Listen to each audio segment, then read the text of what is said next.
There is enough evidence now emerging that the human development, even the human evolution, was not a one point evolution in Africa, but a multiple places around the world. Europe, both Eastern and Western Europe, if you look at the language families there, how did they emerge or how they are connected to each other, it was not known until about 300 years ago. So he came across Panini's Ashtadhyayi, the grammar, and when that was taken to Europe, the Europeans started understanding the connection between their language. There are no place names. The places are identified actually by rivers. So they will say that area which is between this river and that river. That's how the descriptions are. Saraswati was the grandest river in some places. Now geological evidence tells us that it was as wide as 22 kilometers. Now just imagine that. So we have a textual evidence that we can connect with celestial evidence, terrestrial evidence, and that can tell us, timestamp a specific historical event. That kind of luxury, that kind of evidence is just not there anywhere around the world. Actually, we have evidence of international commerce, sophisticated ports in Pumpuhar, if you go to Tamil Nadu, going back to 20,000 plus years. So if you go back to 2000 years zero, India was contributing about 40% of the world GDP, and then almost same amount by China. Right here and done. So that is where our dharma definition comes from, Vaisheshika. Yato abhyudaya nishreyasa siddhi sa dharma. A prosperity, but also ultimate good. Ultimate good is also important for a civilizational development, meaning prosperity is great, but one should also know when to stop. That 14,000 years ago, Sugriva, which is a Indian geology expert or geography or expert, knew all the way from South America, the Andes mountains, to all the way Alps. So considering Indian civilization as a grand book of Itihasa, what are such specific developments which are worthy of mention even today?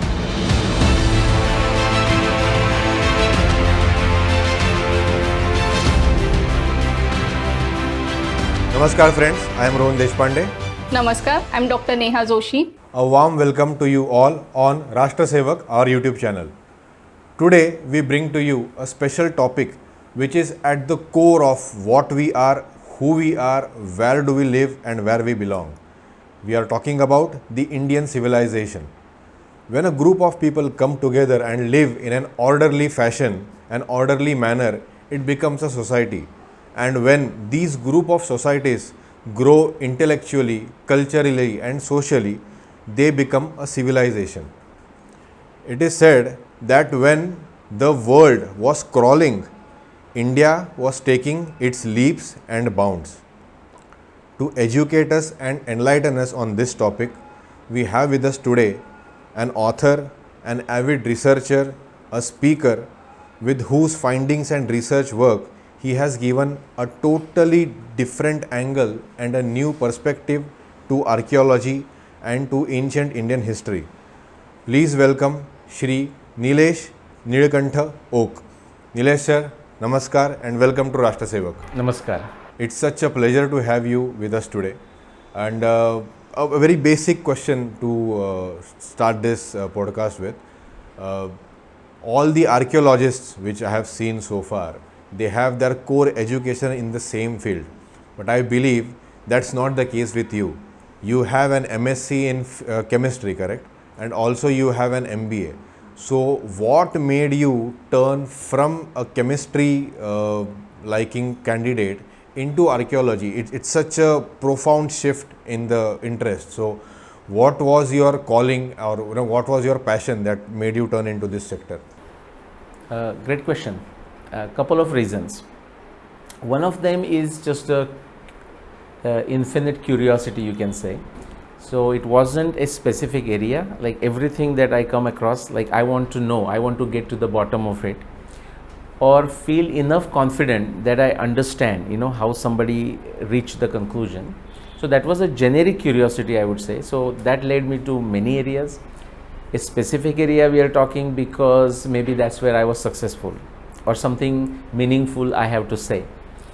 On a humorous note, I will say so coming from a chemical engineering background, but you said why I am into archaeology, whereas the typically professionally trained archaeologists get into this. On a humorous note, I will say, because I was extremely humorous but serious, extremely disappointed with what archaeologists do. To be fair to them, they are very good. They do a hard work in actually finding the archaeological objects or archaeological digs. They do great job, and it's not easy work at all. So for that purpose, they are trained well, and actually I am illiterate in terms of actually excavating things. They do good job. Step 2, once they do it, they have to date it in some fashion to make sense out of that object or whatever the excavation is. They also do a decent job. Not always, but 99% of the time do a decent job. The third point is where I have a big concern, and this is for archaeologists around the world. When they take that particular specimen and the dating, and now they have to connect the dots, I would say in a majority of the cases they are a royal disaster. So I thought, why not somebody from outside? And if you look at the history of innovations in any field, usually it is done by people from outside. And that takes a real gutsy person to do it. I mean, unless you are very much convinced to delve into that deep consent of the topic, you cannot go to such an extent to where you have gone so far in this particular area of study.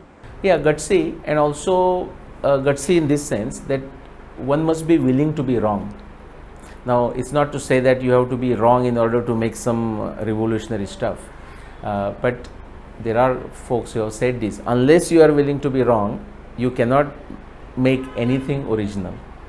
So to that extent, yes, the gutsiness is required. So coming back to our topic, when we say India is the mother of all civilizations, are there any indicators that constructively define this particular theory? Well, there are many. How much time do you have? We have got all day. Okay, so let's start somewhere.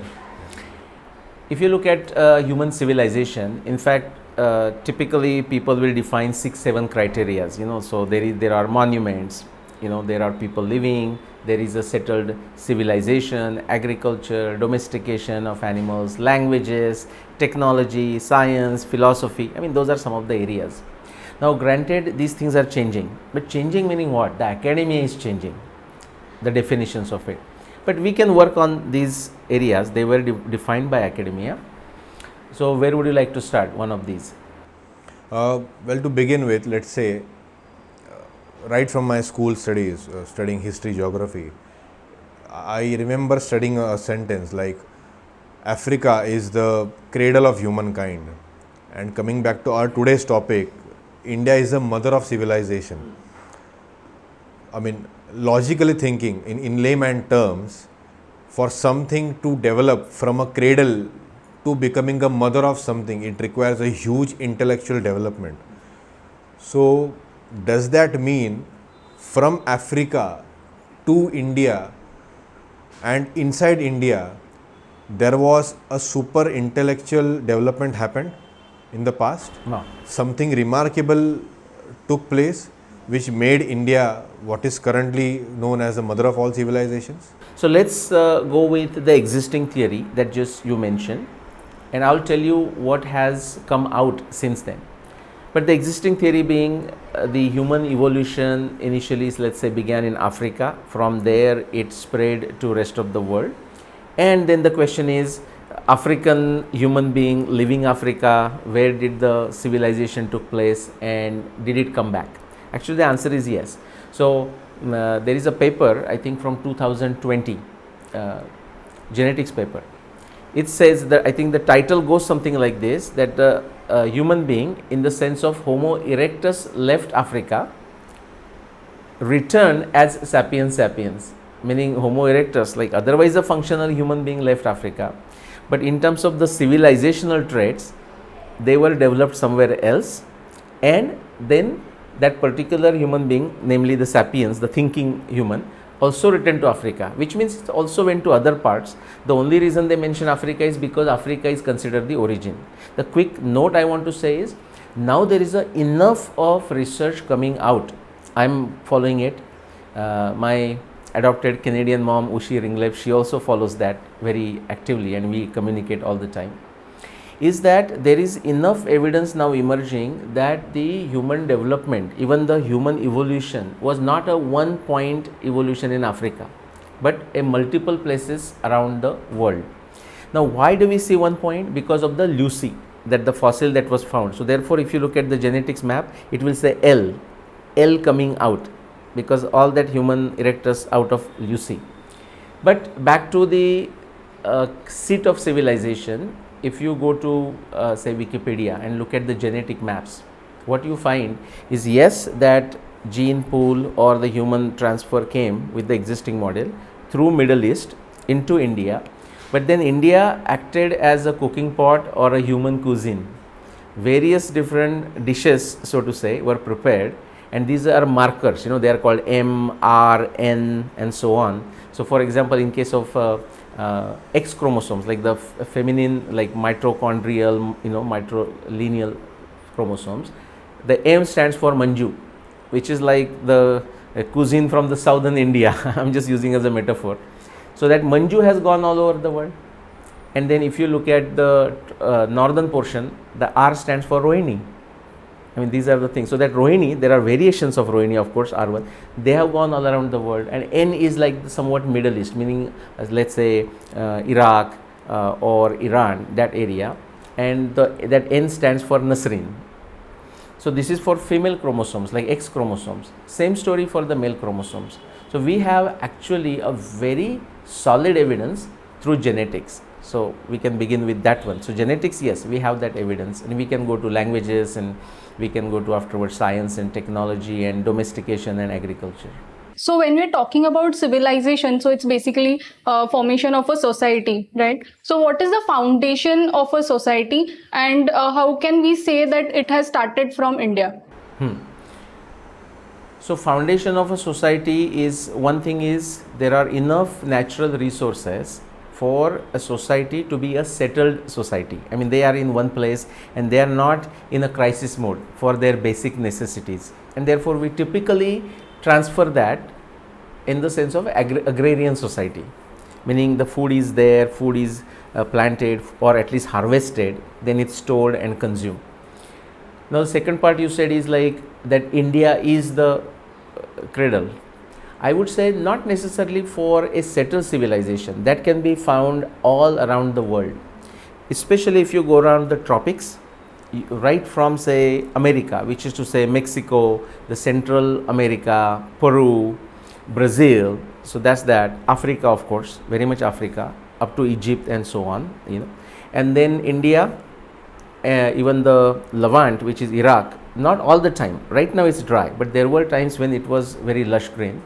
And then entire India, of course, and then the east of India, Indonesia. So think of this as a belt, and you see the great agriculture centers all around. Now China, I shouldn't forget China also, especially the eastern portion of China. So these are the agriculture centers, and they provided the settled civilization. And now what is the India's contribution? The India's contribution comes from a language, for example, but not only language, agriculture. I don't mean to say India is the only place where agriculture began. Actually, that's true for domestication of animals, that's true for languages. But a sophistication of the language, for example, or even domestication of animals, you find it from India. So it's not that others did not do it. The language, just as an example, for entire Europe, both Eastern and Western Europe, if you look at the language families there, how did they emerge or how they are connected to each other, it was not known until about 300 years ago. They knew that there are similarities of languages, but they did not know why they are similar or in what way they are similar. That became apparent to them when Sir William Jones came to India, and he became a judge in Kolkata. And then because he is a judge and to the native ruling, the East India Company and all, he has to learn the native law. So he started reading Indian Dharma Shastra.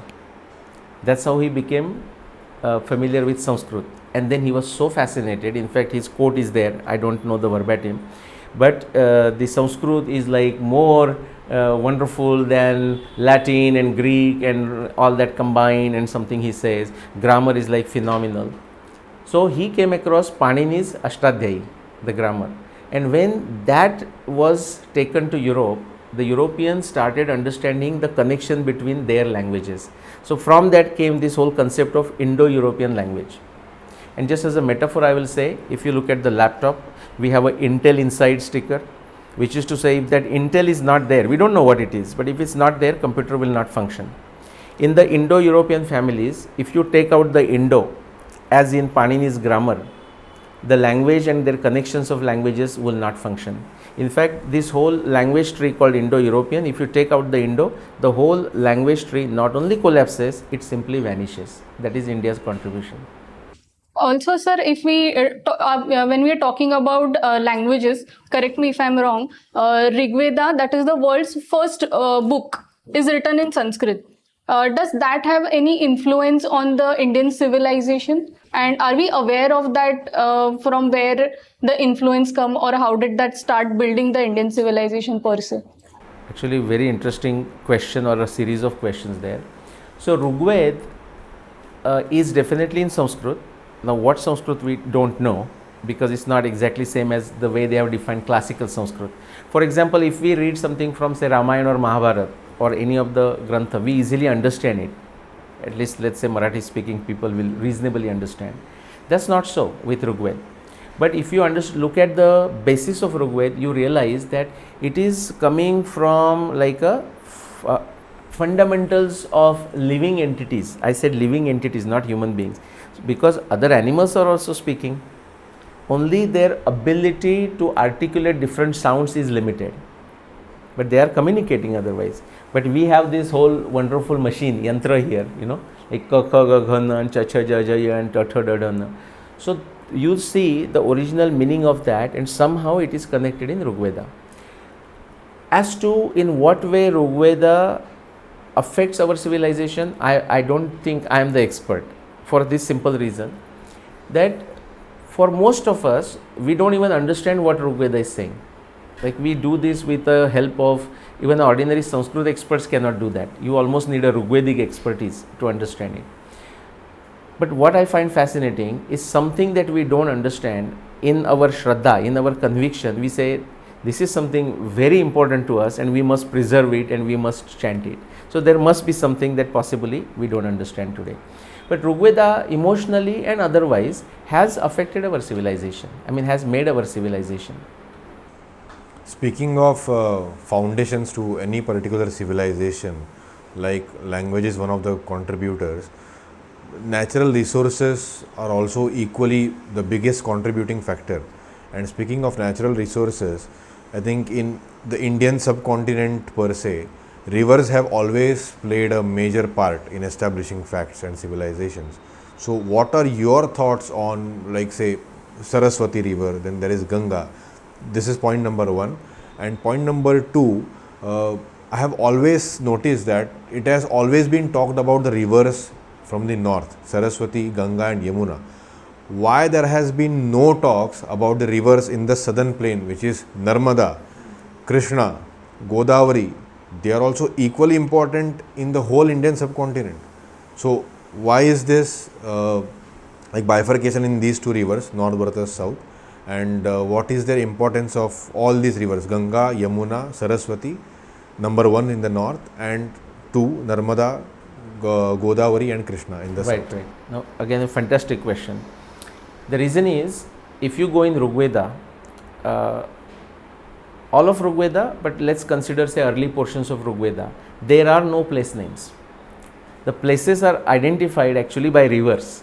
So they will say that area which is between this river and that river. That's how the descriptions are. Actually the place names in Rigveda, they are there, they come very late. Okay, so river is how the identity is for a place. Like a geographical notation. Exactly. So for example, what is Brahmavarta? So they will call that area Brahmavarta, but Brahmavarta is that region which is to the south of Saraswati and the north of Drishadvati, and that's how they talk. I mean, in the coordinate system. So river system was very important. I mean, that's what the whole descriptions are. Your second part is why some of the rivers, say in the southern India, are not mentioned, but also the prosperity you talked about. So for prosperity, I will come little bit later. But I also thought the same thing, like why the southern rivers are not mentioned, like Narmada, Godavari, Kaveri, and so on. My co-researcher Rupa Bhatti, she is actually diving deep, like maybe 100 levels deep in Rigveda. Just 2 days ago, I had a conversation with her, and she was just showing me how right the rivers all the way Kaveri, Godavari, Narmada down to Tamraparni are indirectly mentioned in Rigveda. So I think we have to wait for some time to find this out. But predominantly, very obviously, the rivers mentioned are from the northwest, and of course Ganga, Yamuna, and so on. So that is true. Okay. And second main important thing, when we talk of language, again coming back to the previous point, we see that there is a kind of barrier between the southern languages and the northern languages. So when we trace to the ancient language during the ancient civilization versus the current language in the south, which is Tamil, Malayalam, Telugu, Kannada. So why is this divide? Like the northern part is extensively in Hindi, southern part has, each province has its own language, and you know it's such a huge divide. Like the whole north basket is kind of one language, then we have pockets of individual languages in the south. Why is there such a divide? Okay, I will give you my point of view that is limited to the extent I know about it. Actually, if you think of it, right now I think that divide or that ignorance is partly due to the script also. For example, take Bangla. If the Bangla is written, like Gurudev Rabindranath Tagore's poem is written in Nagari, I understand 100% of it, and I have never studied Bangla. But the Bangla script is different, and that almost like keeps me away from it. To a major extent, in my limited understanding and opinion, that is also the issue with the southern languages. I'll give you an example. When I was in Canada, like Kannada I don't understand, but I went there and I found a book, Haridasachi Bhajane. Now these are the Purandara Vitthala and a whole Tyagaraj tradition. Interestingly, because of the Tanjore library, Saraswati library, the Bhosle library, they had taken these Kannada Tyagaraja poems and converted into Nagari script, and that book was there in the Canadian library. So when I pulled it up, I could not only read, of course I could read, but I could understand almost 70 to 80%, like a Purandara Bhajan. So this is just based on my limited experience. I think that is the limit. But let me make a last point. If you just go back few hundred years ago, for example, Chaitanya Mahaprabhu made a whole tour of India, and before that Eknath Maharaj has gone from Ganga to Rameshwar, and Jnaneshwar and Namdev had made a full tour of India, and many other saints have done that. Shankaracharya has done that, whatever his timing, you know. Do you see any discussion about how they struggled with a specific language when they went around? The answer is no. So actually that wasn't an issue. And the reality is, because all the Indian languages are in some way connected with the native mother language of a Sanskrit or related to Sanskrit, it's not an issue. But that issue becomes now because we have compartmentalized ourselves in a certain fashion, and the scripts have possibly made the problem bit more difficult. Means the languages, the core language must have branched out, and somewhere it is not disconnected but kind of very far to the main root language. Would it be right to say this? That could be the case. Or if you look at it, look at the word Sanskrit. Sanskrita, like it's a synthetic language, it's a synthesized language for a specific purpose. Just like we use English for everything, but then we use that same English language to write our computer programs. But when we use a computer program, then we say if this is greater than this, and we make it a synthetic. So if Sanskrit is a manufactured language, I mean created language, which means there were languages before, a family of languages or whatever it was, and it is made out of them, in which case people will still able to communicate in ordinary practice, just like we can communicate in English. But just because I know English, I may not know a specific computer language. So like Sanskrit you have to learn, but otherwise people could communicate. This is just my limited understanding. I am not a linguist by any means. Sir, so right now you very well explained us the geography, overall geography of India. So I would like to ask you, mostly in our scriptures like the Vedas, there is they've explained more about the river Saraswati. But why not equal importance is given to Ganga or Yamuna? Is there anything special about Saraswati, or are we ignoring the other rivers? Well, Saraswati is definitely described as the grandest river in Rigveda, that is true. But that's not necessarily at the cost of mention of other rivers. But frankly, to what you said, you are right. For example, Yamuna or Ganga, they are mentioned not as often as river Saraswati is. Sometimes actually it comes in a different name. Like Yamuna has split and has become multiple rivers. So sometimes it has attained different names. Yamuna is like actually two rivers, even it's there in that word itself, you know. But Ganga is, for example, mentioned as Jahnavi. It's also mentioned as Ganga, but very rarely. So sometimes the names are different. But come back to Saraswati. Naturally, Saraswati was the grandest river in some places. Now, geological evidence tells us that it was as wide as 22 kilometers. Now, just imagine that. For example, I don't know if you have been to Agra just recently, for example, and the Yamuna there, I was there and I asked like how much it is. Sometimes I cannot make a right judgment. They said even the bigger places is like 1.5 kilometer. From bank to bank. Bank to bank, right? And that 1.5 kilometers is huge. I mean, when you see that. Now imagine that multiplying many times to like 22 kilometers. So that's the kind of grand river it was. That's how it is described in Rigveda, like Nadi Tame, Ambi Tame, Devi Tame, Saraswati, or Giribhya Samudrat, or that kind of rivers flowing so fast that it will cuts the tops of the mountain, like easily somebody cuts the stems of a lotus. Not only that, just like the lotus float, even these tops of the mountain, the current was so strong that it could actually float these mountain tops. That's actually how we know how Saraswati is ancient. Sir, let me just stop you right there. Like you mentioned about the span of the bank of Saraswati, which is 22 kilometers, and the speed at which she flows. So there are 2 points which came to my mind. Number one, since she is so widely spread, and considering there may be tributaries also to it, and considering roughly one tributary is say 2 odd kilometers wide, so would it be correct to say, or it is true that she may be around 100 tributaries odd contributing into one river? Number one. And second, since she is flowing so fast, is that the reason why that part of India, or which is currently in Pakistan, it has almost extensive plains areas where agriculture is happening? Okay, so I'll start with the second question. Possibly that's the reason, because it was spreading fast and bringing a lot of the mud and whatever appropriate things and spreading it across. It also used to get frequent floods, and that's why you see in the prayers in Rigveda many times to saying, you know, please protect us, please do not destroy our lives, and so on and so forth.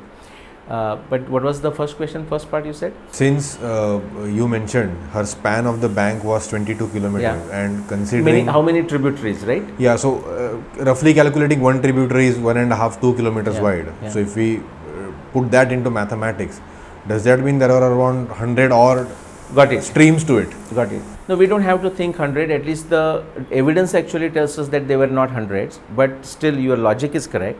In fact, Saraswati was formed by Satluj, or at that time Shatudri, coming from the north, and Yamuna from the south. And then from the Kurukshetra region, there were many small rivers. So Saraswati names comes from a small river that started in Kurukshetra, northern part of Kurukshetra, called Saraswati. So the others are Shatudri, others is Yamuna. But when they all meet together, we have to decide what is the name of the river going forward. Today you go to Devaprayag, there is a Bhagirathi and Alakananda. Now you have to decide what do you call the river after that, something like this. And Saraswati won the race, let's put it this way. So that's why it is called. But Satluj or Shatudri was an extremely strong river by itself, and actually so was Yamuna. So those rivers and the tributaries in between, that formed a massive network known as Saraswati. So Satluj, I mean, you said her name was Shatudri. Does that mean Shat is equal to 100 or something like that? It does. Now the reason it was done that way is not because of the tributaries, but eventually this comes in the later part of civilization. And when I'm saying later part and early part, I'm talking of at least 75,000 years of Indian civilization, okay, after Toba explosion. So Shatudri, the name comes, beautifully said, okay, is because not as a tributaries but as a distributaries, and Shatudri was known to change paths so frequently. And if you look at the geological maps, you will find there is a network of rivers, but they are not like those many rivers. At some points Shatudri is flowing here, next time it changes the path. So it was known to change paths, and it has created a network of paths, as if like hundreds of paths, and that's why it was called Shatudri. Like the roots of a tree continue to grow and expand. You got it, yeah. And so instead of a tributaries, now these are the distributaries. Usually what happens when a river comes close to meeting the sea, like look at what has happened to Ganga, or say Sindhu, and of course the Brahmaputra, or even Godavari or Kaveri, they split into many when they meet the sea. That's the delta which they form. Delta region. Yeah. So, talking about flow of the river and distributaries, what you explained, do the course of river change over a period of time, and then how do you trace it back to its origin? Are there any evidences, or have you found any archaeological markings or findings regarding this? Yeah, actually very neat question for these reasons.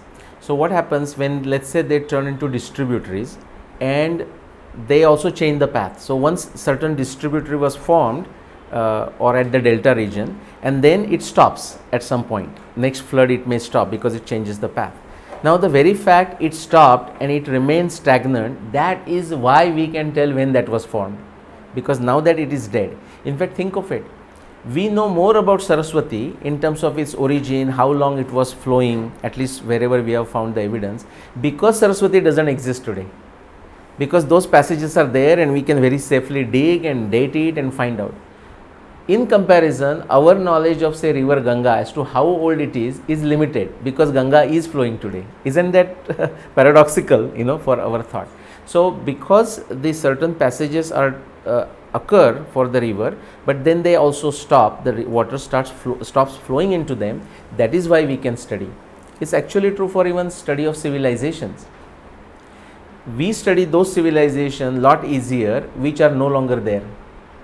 But if you have to, and this is a unique challenge, I would say, there may be few other places, but especially for an Indian civilization, which is lost on the archaeologists, but many other disciplines of science, or even from anthropologists, is how do you study a living civilization?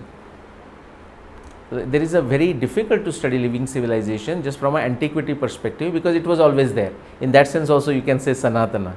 There was never a time that they ceased to exist, and that is the issue. That's why you go to Ganga, how old is Ganga and how old is Varanasi? It's very difficult to determine, because there is a civilizational structures, the houses and those ghats and temples one over another, and we understand the concept of Jirnodhar.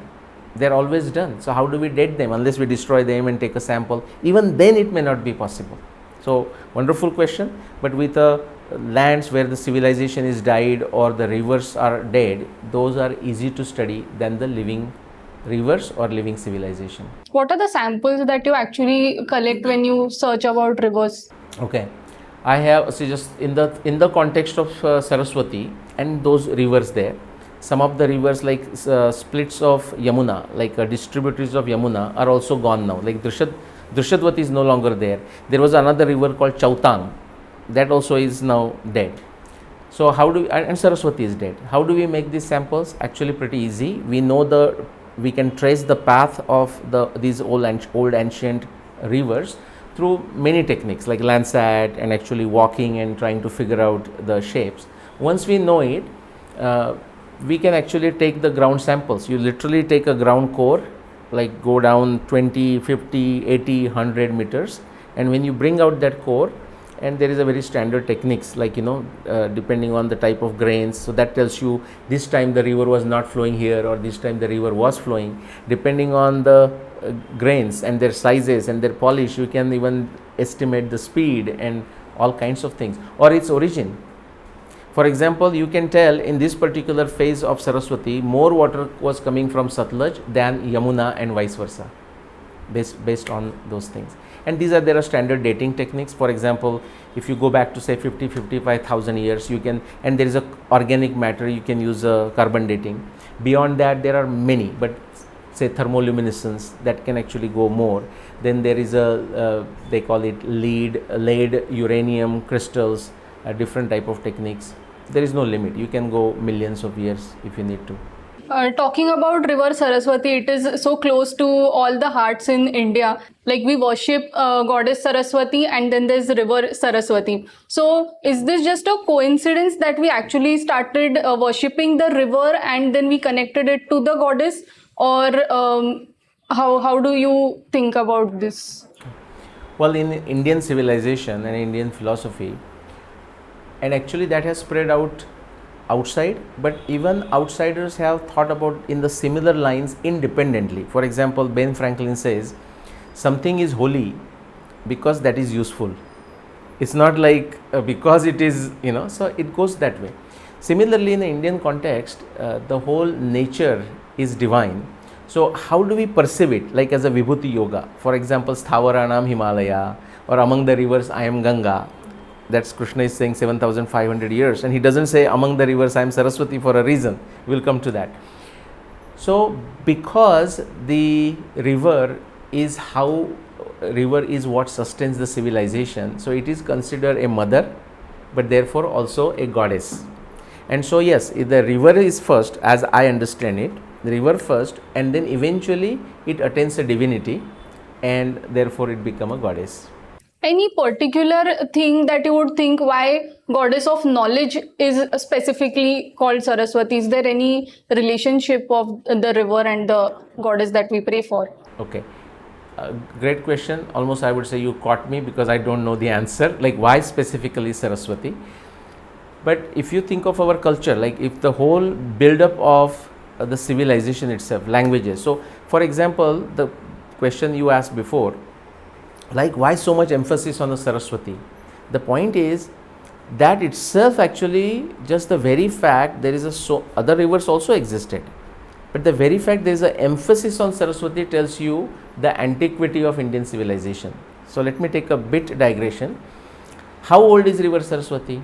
Even if you ask the naysayers when it comes to Indian civilization, they would say actually the Saraswati doesn't even exist in India. Of course, today it doesn't exist.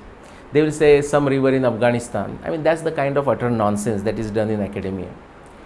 But even if you look at the pro-Indic researchers, even their jump doesn't go many times before 10,000 years. Okay, for example, if you read Michel Danino's Lost River, a beautifully written book, especially the great job he has done is how in an Indian civilizational memory, the Saraswati was remembered, say for last 4,000 years, even when it did not exist. It's just beautiful. But when he writes about how old is river Saraswati, even he cannot go beyond 10,000 years from today. The reality is far different than those estimates.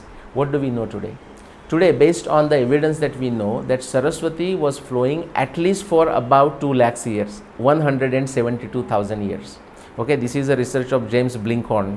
Right? This is from Bikaner area. Just a quick story of Saraswati that we know is something like this. Whatever we don't know, we don't know. It could be there long before that. So about 172,000 years, we know it was flowing near Bikaner. Then about 70,000 years ago, some tectonic changes took place. We will not go into the details. So Saraswati's path got shifted from Bikaner to went further north towards like Suratgarh, Kalibanga, so further north like this. Then it flowed there for until about 50,000 years or even after that, actually even long after that. But something happened around 50,000 to 40,000 years. Yamuna separated from Saraswati. This is when Yamuna was no longer feeding its waters to Saraswati. It turned eastward and met Ganga. Okay, that is about 50,000 to 40,000 years ago. Fast forward, then we have a last glacial maximum, which is to say worldwide there was a much colder temperatures. Reasons are many, we will not go into that. But part of that effect was there was a lot more water frozen into Himalayas, and that also affected all these rivers. The water went down, including Saraswati's. That is called last glacial maximum, and we have evidence of that. The water has gone down. And then about 20,000 years ago, again the glacial maximum was over, the river water was going up.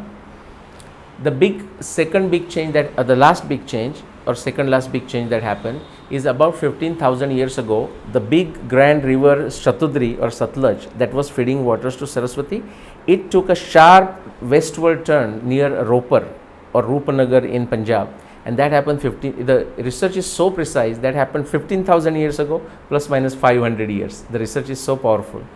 And so now Saraswati does not have these two big rivers, only the small rivers coming from Kurukshetra.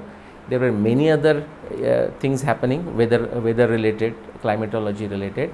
Then it started drying up, and it would have actually dried long before, but something else happened. Between 7000 BC to 4500 BC, there was an intensification of monsoon. So it rejuvenated Saraswati, which is a Mahabharata time. But just after that, 4500 BC, Saraswati started drying, and maybe by that time, 2000 BC, it was completely gone. That is the story of Saraswati. Sir, likely you mentioned about this last glacial maximum. So somewhere it has come to my mind, is this global phenomena, I think it is the start of this global warming event, and the Harappa Mohenjo-daro project, the Dholavira project in Gujarat, are all these three events, the last glacial maximum, the Dholavira, Harappa Mohenjo-daro, are these connected by any chance? Okay. So they are not connected. In fact, what happened is, even though there was a last glacial maximum, Saraswati continued to be a perennial river, okay, frankly, until 4500 BC. And what is the timing of Mohenjo-daro Harappa? The mature phase is like 1800 2000 BC. And if you go back to say Mehergarh in Balochistan, that takes you to 7000 BC. If you go to Rakhigadi, that also takes you to like 5000 BC, like Mahabharata time. So they are, see, what we have found, like Nyaya Darshan says, Pramana Taschartha Pratipatte. We can talk about the evidence that we have. Okay, so Mohenjo-daro is the evidence, Harappa is the evidence, and if we do the dating, they go back to say max 7000 BC or 9000 years. That is not to say there was nothing before that. Okay, so if the Saraswati is flowing, Sindhu is flowing, there was something. It's just that we have not found it. But because you ask Mohenjo-daro and Harappa, and in the academic context, these are discussed as Harappa civilization or IVC civilization, Indus Valley civilization. We don't necessarily have to think that way. Actually, that is what they do is a wrong way of thinking. But why it occurs? It's not like blaming them. Their method is something like this. Suppose they dig in some place called A, and they find some civilizational evidence. They are going to call A civilization. They dig in place B, they find some evidence, they are going to call it B civilization. Okay. If we have evidence of a continuous civilization from many different other sources, we don't have to participate in that stupidity. Whether it's a Mohenjo-daro, Harappa, Rakhigadi, or something found in Maharashtra, it is an Indian civilization. They did it because they did not have the kind of Itihasa or the Rigvedic text that we have. So, for example, imagine the experience of Europeans. The snow has melted, okay, or North Americans, but just look at Europeans. So, snow has melted after the last glacial maximum, which was what, around 12,000, 10,000 years ago, something like this. And now they are there, and now they ask the question, where did I come from? They asked their parents and a grandparent, they said, no, we don't know, we were just here. But if they want to know anything beyond the 3-4 generations that nobody is there to tell them, they don't have a text of any kind, none of this, they are just there under the sun on the top and ground beneath. So they found like they can dig it, find something, date it, and they say, oh, definitely we were here 3000 years ago and so on. The kind of challenge they have for an Indian civilization or for us Bharatiya, that is not the challenge. Because we have the Shabda Praman, our Itihasa is encoded there, the Rigvedas, the different texts are there. And it doesn't have to be Rigveda. Maitrayani Aranyak Upanishad has a evidence that takes us a very beautiful evidence. It has a celestial evidence, it has a terrestrial evidence. Brihadrata, story of a Brihadrata coming from Ikshvaku dynasty. And the description he is saying is the bright pole star is moving away from its position. Okay, 3 things he says. and the spring equinox is in the Magha nakshatra, and the third one is the most important. He says the oceans are drying. Now we know for last 20,000 years oceans are not drying. After last glacial maximum, they are actually sea levels are coming up. So if you bring these three things together, do you know what time it takes you? 34,500 BCE. So we have a textual evidence that we can connect with celestial evidence, terrestrial evidence, and that can tell us, timestamp a specific historical event. That kind of luxury, that kind of evidence is just not there anywhere around the world. So that's why when they dig someplace, whatever that city is, like a Dombivli, they will call it Dombivli civilization. And then they dig in Kalyan, they call it Kalyan civilizations. But if we have a text telling that this is a same Mahanagar Palika, we will call it this area. So that's the thing. So no connection. And taking a note from what you just said, I would like to combine a bit of geography with our scriptures. Now there are two things which come to my mind here. One is which you mentioned, oceans drying up, and I remember something vaguely my grandmother had mentioned to me, like sage Agastya drank ocean. yes, So are these two events related somewhat to each other? Number one. And second thing, like we know the Indian plate, the tectonic plate collided with the Eurasian plate, which formed the Himalayas due to the folding of the mountains, which eventually is the predicted formation of the Ganga river, the origin of the Ganga river. yeah, And as it is said in the scriptures that Bhagirath brought Ganga from the heavens onto the earth. So are these two events, the thesis on Ganga and sage Agastya drinking oceans, how are these two connected? I mean, geography and scriptures. okay. So these two events are separated actually. Okay, so let's talk of Agastya first, and then you remind me of the Ganga and Bhagirath. Agastya event is very much connected to Brihadrath that I just mentioned. In fact, remember, Brihadrath says a bright pole star is moving its location. He is referring to Brahma Rashi or Abhijit, or in modern astronomy Vega. That was a pole star about 38,000 BC, 40,000 years ago, and now it is moving from its location. Exactly when Abhijit becomes the pole star, in the southern hemisphere, Agastya becomes the pole star, which is to say almost from India we cannot see it when it becomes a pole star. Now, so 38,000 BC, imagine that. So pole stars are going away, those bright pole stars are going away, oceans are drying up, and someone in India, what does he or she sees? Actually, because the pole star is going away, which is to say Agastya is no longer a pole star in southern hemisphere, Agastya will become slowly and slowly visible in India, even the northern portions. So they are seeing the Agastya coming up and they are seeing the oceans going down. This is the experience of people, say from 38,000 BC to about 25,000 BC. So that was preserved as a metaphor of what you just said, Agastya drinking the ocean. Okay, so that's a beautiful one. But that's not to connect or confuse with a Bhagirath and bringing of a Ganga. Actually, you said it with some other beautiful things, the folds in the Himalayas and so on. See, that is how it is imagined in a very beautiful way as the, what is the one, Jata, Shankara's Jata. I don't know what is the English word for that. So as if like he controlled the flow of a Ganga, that's what it said. As to specifically what did Bhagirath do, like in terms of bringing Ganga to the mainland, you can say, I don't know. I mean, that still remains a mystery. In fact, this is a frequently asked question to me, and I have no idea whatsoever what exactly Bhagirath did, his contribution. I mean, we can speculate that maybe he channelized it and somehow brought it here, but I am purely speculating. I truly don't know. So actually, I feel we are fortunate enough to have these scriptures and the granthas that we have in India, which are not there in Western world. And somehow I feel we have understudied these things, like it should be in a very different context, but I feel these should be studied more in today's time as well to, connect these dots better in coming times as well. Absolutely. I mean, I very much agree with that. And they should be studied from a very holistic point of view, and I'm not using that as a very generic word. What I mean by that is, like, many people study this from a purely Sanskrit point of view. In fact, when I talk about this research and when people come to me, they said, Nileshji, I also want to learn Sanskrit.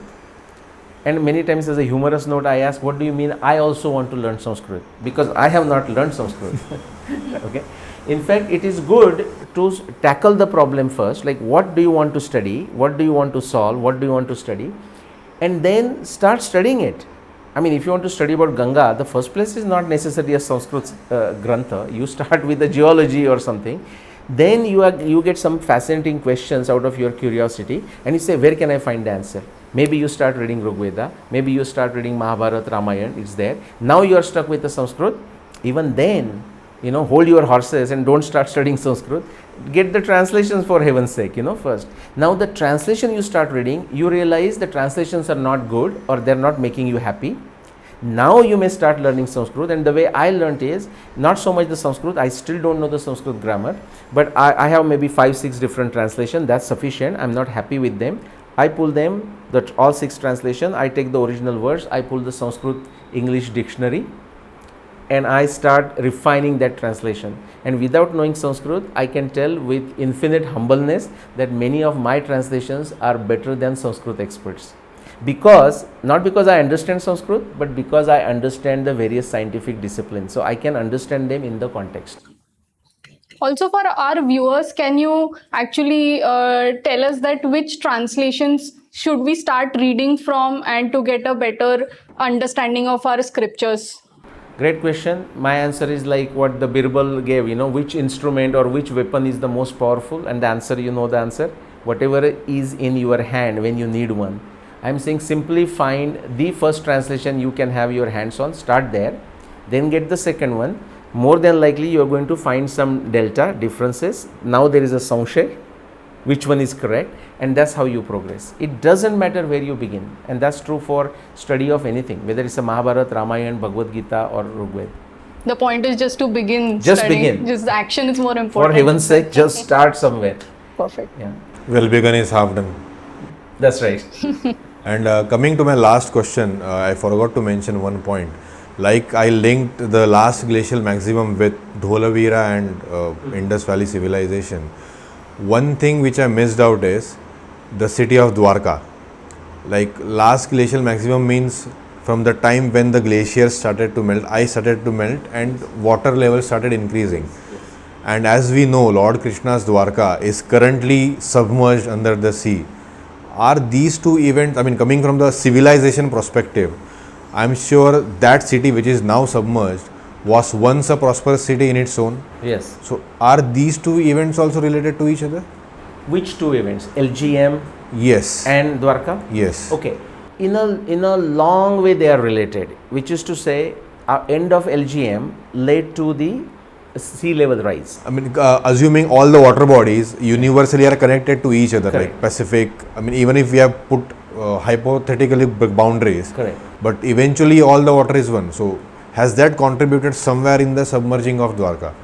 It has. The end of last glacial maximum in some way has related or contributed to submergence of Dwarka. But I'm not saying they're immediately connected, because think of it, 20,000 versus 5,525 BC, like 15,000 years gone in between. Because ocean levels are rising for last 20,000 years. Exactly. Since LGM. So ocean levels, what happened, and also you asked about Dholavira and Lothal and so on. What happened there is, so oceans are coming up. Now in the meantime, different aspects of different events of Indian civilizations are taking place, like say Ramayana that we know a lot, then Mahabharata. So Ramayana is like 14,000 years ago, Mahabharata is about 7,500 years ago. But you ask about Dwarka, so I'll take to Mahabharata. So Krishna, again it has to do with the prosperity. Krishna was in Mathura, his kingdom, Yadus and Hayayas, they're all there. Why did Krishna move from Mathura to Dwarka? Jarasandha's fear. But why fear of Jarasandha? It's not like Jarasandha has no business and just to scare the Mathura folks. It has everything to do with the commerce and prosperity. Because when you are in the Mathura, which is Yamuna, and through that, how are you going? There was an international commerce going on, by the way. Actually, we have evidence of international commerce, sophisticated ports in Pumpuhar, if you go to Tamil Nadu, going back to 20,000 plus years. But let me bring back to Mathura. So that business is also going on, commerce is going on. So from Yamuna, how do you go? You go through Yamuna to Ganga, Ganga to Bay of Bengal and wherever. Now where is Jarasandha sitting? Jarasandha is sitting in Bihar. So he wants to collect his tax, and that is become a burden. So therefore, the ancients, I mean the ancestors of Yadu dynasty, they long time before, about 30,000 plus years, they have established Raivatakas and Anarthas. They have established themselves in the what we call Gujarat today. So Krishna makes a decision to move from Mathura, because Jarasandha is really a pen for this. He comes down to Gujarat and establishes Dwaravati. It is established as an island. If you look at the descriptions of Dwaravati or Dwarka, there are bridges connecting to the mainland, multiple bridges. That's the description. Now fast forward to 5525 BC. 5561 BC is when the Mahabharata war happened.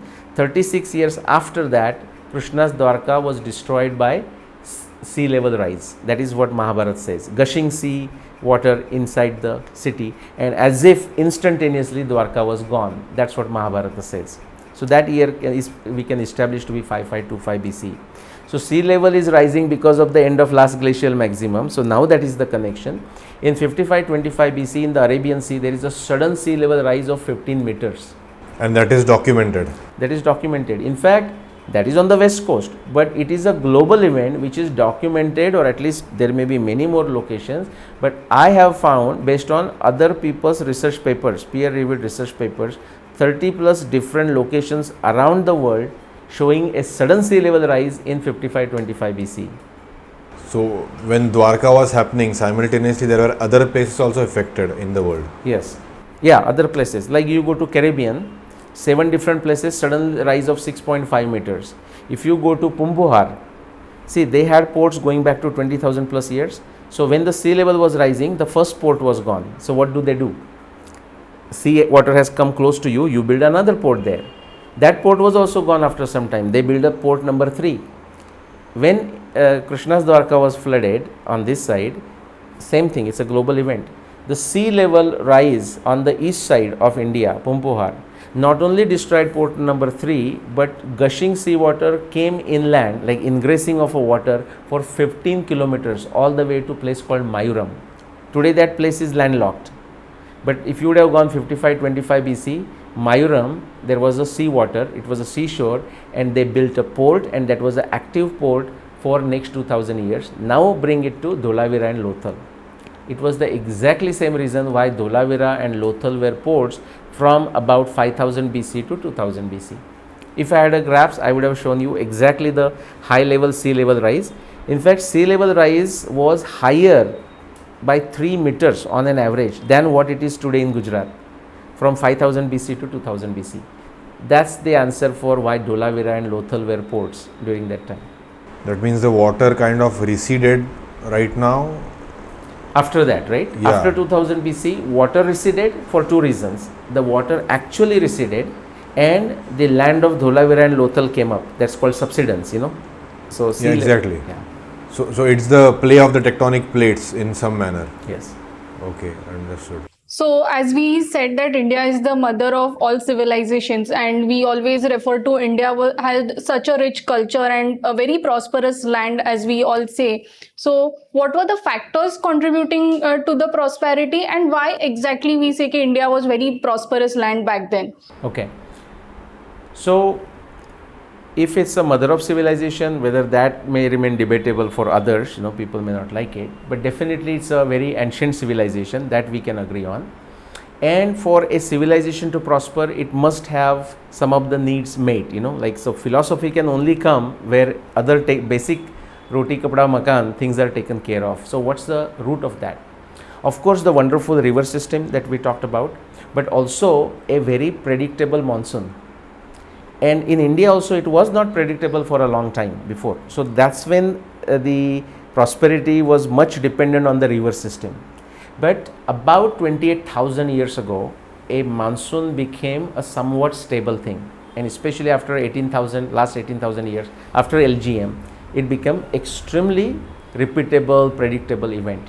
So that is one reason. So monsoon, what does that do? Agriculture. We know exactly when we can sow the seeds, when we can harvest it and so on. But even before that it was prosperous. But where is the data? We don't have a data other than the narrative descriptions going back before 2000 years. So just look at the 2000 years of data from today going back 2000 years. Have you heard of Angus Madison or Byron? Okay, so Angus Madison has shown a wonderful data. So starting from our times, if you go back, if you go back to 2000 years zero, India was contributing about 40% of the world GDP, and then almost same amount by China, right here and done, you know. So that was because of this. Now where was this prosperity coming from? Of course because of agriculture, last 2000 years a predictable monsoon and so on. And even going back thousands and thousands of years, we don't have the data for that beyond 2000 years. It is because of agriculture, but also the commerce. So what we wanted, we could purchase. Actually, even last 2000 years, you may know that Rome and Greece, or other civilizations, they have to give us the gold in return for the goodies that they needed, that only India produced or India perfected, like gems and everything, but cotton and agriculture and so on. So agriculture was one, and also the commerce. So that is where our dharma definition comes from, Vaisheshika, you know, yato abhyudaya nishreyasa siddhi sa dharma, a prosperity but also ultimate good. Ultimate good is also important for a civilizational development, meaning prosperity is great, but one should also know when to stop. And that is that nishreyasa is translated as moksha or something like this. You should know when to retire or you should know when to stop. So abhyudaya is a prosperity, and nishreyasa is the ultimate good, like contentment, and that prospered because of agriculture, also commerce, and the domestication of animals. If you look at the genetic evidence, it will tell you that the cows were domesticated here, the dogs were domesticated here. The wolf to dog transition, you can see that in Rig Veda. Okay, and that has happened here. The pigs, the goats, the water buffaloes, surprise, all of horses and elephants too, by the way, we should include them, because the Aryan invasion nonsense group has created this foolishness like, where is your horse? And all we have to say is get lost. We are not interested in your questions. It is that simple. Sir, back then we say that India was very prosperous country, but if we link it to today's time, if we have to compare, you know, then what are we actually missing out on? Because all our ancestors were really prosperous, and we are still a developing country, and we don't know when we are going to be called a prosperous country again. So where's the gap? Wonderful. All you have to do is look at the 2000 year GDP graph of Angus Madison, like right from the 40%, and how it shrunk. Where did it shrunk the first time? Actually, you know, it's just there. It started shrinking, the India's GDP contribution, about 1000 years ago. Okay, I will leave the reasons or the causes to people's or the viewers' imagination, not because we cannot talk about them, but they are so obvious. And then you see a continuous reduction. And the reason is the first foreign invasion of a very offensive Islam that came here. And what it did, even still the reduction was not that significant. The reason is they sucked the things out of it. They did not reinvest into the research, because that's what the sages were doing. Going back for a minute to the Rigvedic times, Agastya is described as that one who was following or who retained or maintained two varnas. There is a verse related to that into first mandala. He says he did the Jnanarjan, which is you can say the Brahman, like, you know, as a varna, but he also khananam, that's the word, he also dug, meaning he did the agriculture, and that way he supported two varnas. So he was a Vaishya, but he was also a Brahmin. That is going, Agastya's time is, I mean, he is there in Mahabharata, he is there in Ramayana and before, but we are talking of possibly 30,000, 40,000. Now, if I say that, you may say, where is the evidence?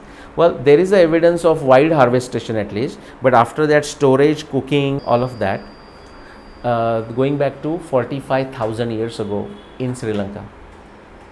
This is in peer-reviewed journals. Only many people, many of our academics simply refuse to even study this stuff. Maybe they are so ignorant they don't even know this exists.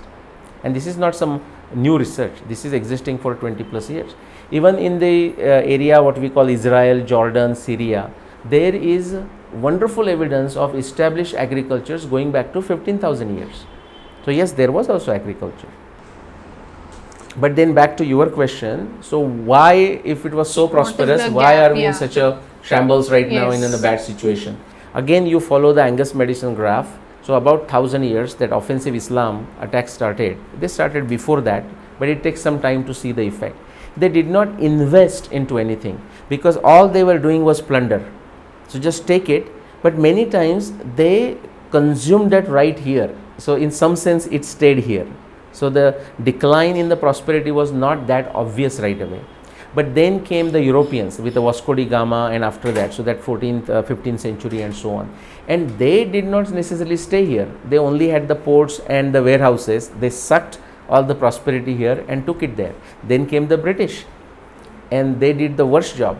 So you can actually see these foreign invasions and follow the Angus medicine graph and you will get your answers. And now slowly, finally, we are recovering. So the recovery process is taking time, as though the regression or downfall took its own time, sweet time. But we have to remember the recovery is not easy journey at all.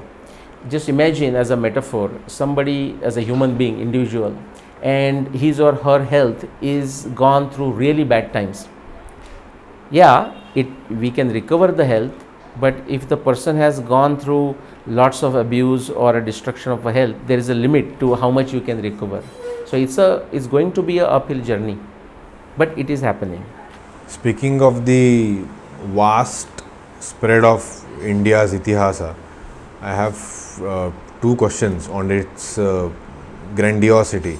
First relates to the history and second to the geography. Let's come to the historical part first. So suppose we have to put a milestone to, like for example, if I have to go from A place to B, we have the milestones on the highway, right? Like this place is X kilometers from this point. So if I have to put a milestone dating backwards, how far back can we go starting today, considering zeroism in the birth of Jesus Christ? Before that, if I have to put a marker, like from this point it actually started, how far can we go? Okay. Well, forget Jesus as a marker. Let's use ourselves. Why not give credit to ourselves? Let's use ourselves as a marker, zero marker. As a mnemonics, I have a multiplication of 7. The Marathi, the Satsa Pada, you can say. Okay. So the first big marker, not to say that there are no important markers in between, but something that has a substantial evidence, like no ifs and buts, a very powerful evidence, I consider is, let's say, go beyond 7,000 years. So first marker from today is that a time of Mahabharata. There is evidence of all kinds. So that's one. If you go multiply that, so multiplication of 7, so 14,000, that's Ramayana. Okay, so just let's play this game, So 7 times like 2 is 14. What is 3 is 21,000 years. That is our LGM. So the evidence from Rigveda tells us that the descriptions of the river systems that are given, especially Saraswati, is definitely before LGM. So what that tells us is Mahabharata is before 7,000 years, Ramayana is before 14,000 years ago, and Rigveda is definitely more than 21,000 years ago. We are not saying Rigveda happened in 21,000 years ago. If you go further, so what is the next one? 28,000 years ago.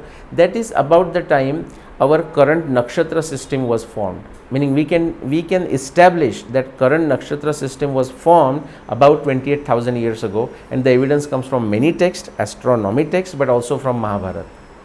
What is the next one? 35,000 years ago. That is that Brihad Ratha story that I told you. Okay, please help me with the multiplication. What is that? Next one is 42,000 years ago. That is when definitely Yamuna had completely separated from Saraswati and was now meeting Ganga.